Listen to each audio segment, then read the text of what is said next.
اب جتنے بھی لوگ بیٹھے ہیں، ہماری خواتین بھی، اللہ نے ہم سب میں لیڈر بننے کی صلاحیت دی ہے، کیونکہ یہ یاد رکھیں ہم اللہ کی سب سے عظیم مخلوق ہیں، اشرف المخلوقات۔ تو جب اللہ نے فرشتوں کو کہا کہ انسان کے سامنے جھکو، اور جب ابلیس نے انکار کیا تو اللہ نے کہا فرشتوں کو کہ تمہیں بھی نہیں پتا کہ میں نے انسان کو کتنی صلاحیتیں دی ہوئی ہیں۔ مشکل اور مسئلہ یہ ہے کہ ہمیں بھی نہیں پتا کہ اللہ نے ہمیں کتنی صلاحیتیں دی ہیں۔ اور وہ کیوں نہیں پتا؟ کیونکہ ہر انسان کے سامنے دو راستے ہوتے ہیں۔ آپ جب نماز پڑھتے ہیں تو آپ صرف ایک چیز مانگتے ہیں کہ اللہ ان کے راستے پہ لگا جن کو تو نے نعمتیں بخشی، اس راستے پہ نہیں جو تباہی کا راستہ ہے۔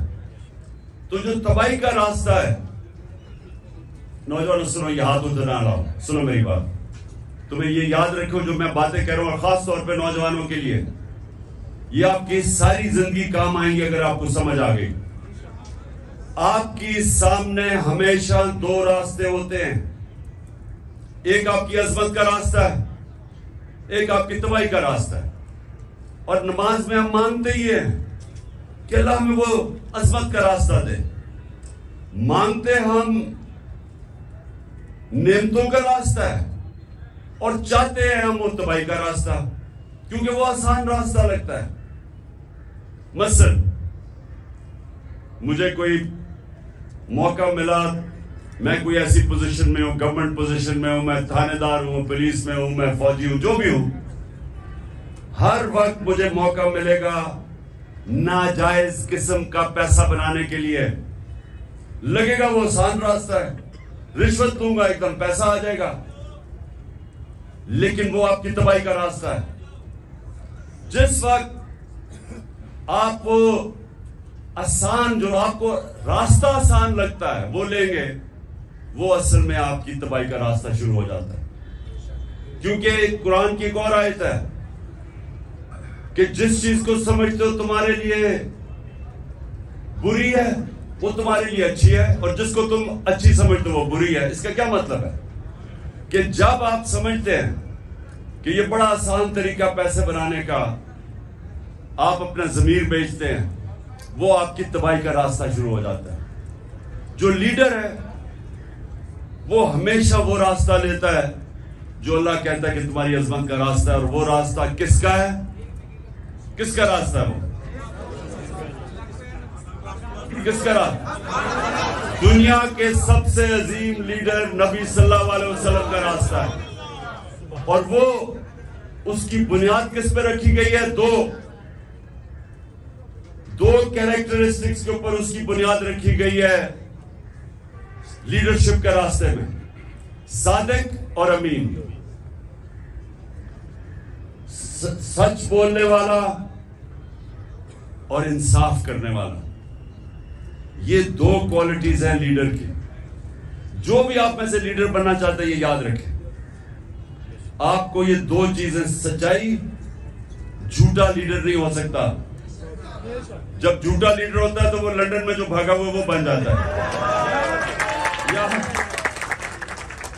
لیڈر سچ بولتا ہے۔ سنیں، روزہ کھلنے والا ہے، سنیں، میں نوجوانوں کے لیے کہہ رہا ہوں، یہ آپ کی ساری زندگی یہ میری باتیں یاد رکھنا۔ اگر آپ کی پرواز اوپر ہونی ہے، اقبال کا شاہین بننا ہے، جس کا بڑا نام ہوگا، جو اپنی فیملی کا بھی نام اٹھا دے گا، جو دنیا یاد کرے گی اس کو، وہ نبی صلی اللہ علیہ وسلم کے راستے پہ چلے گا۔ صادق اور امین، سچ بولنے والا۔ اور قرآن میں ہے کہ اگر اپنے ماں باپ ان کے خلاف، اپنے خلاف بھی اگر آپ کو انصاف کرنا پڑے، آپ انصاف کریں۔ اتنا زیادہ زور اللہ نے انصاف پہ دیا ہوا ہے۔ وہ لیڈرشپ کی، جب ایک لیڈر انصاف کرتا ہے اس کی عزت ہوتی ہے، اور لیڈر عزت کے بغیر لیڈر نہیں بنتا۔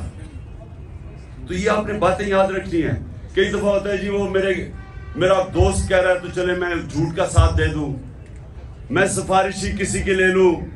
جب آپ کسی کا مثلا آپ ٹیم سلیکشن میں سفارشی لے کے آتے ہیں تو آپ کسی کا حق مارتے ہیں.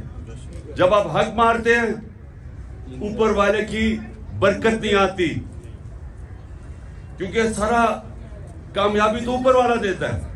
تو اللہ جب دیکھتا ہے کہ کسی کا کوئی حق مارا ہے، بدنیت ہے انسان، اس کو کامیابی نہیں ملتی. تو میں نے صرف آج آپ کو یہ کہنا تھا نوجوانوں کہ لیڈر دو چیزوں کے اوپر اس کی بنیاد رکھی جاتی ہے.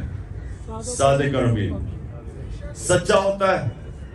نبی صلی اللہ علیہ وسلم کے پاس ایک قریش آیا، کہتا جی میں 60 سال کا ہو گیا ہوں، میرے لیے مجھے کوئی ایک چیز بتائیں کہ میں مسلمان بھی ہو جاؤں اور میں اپنی عادتیں نہ چھوڑوں.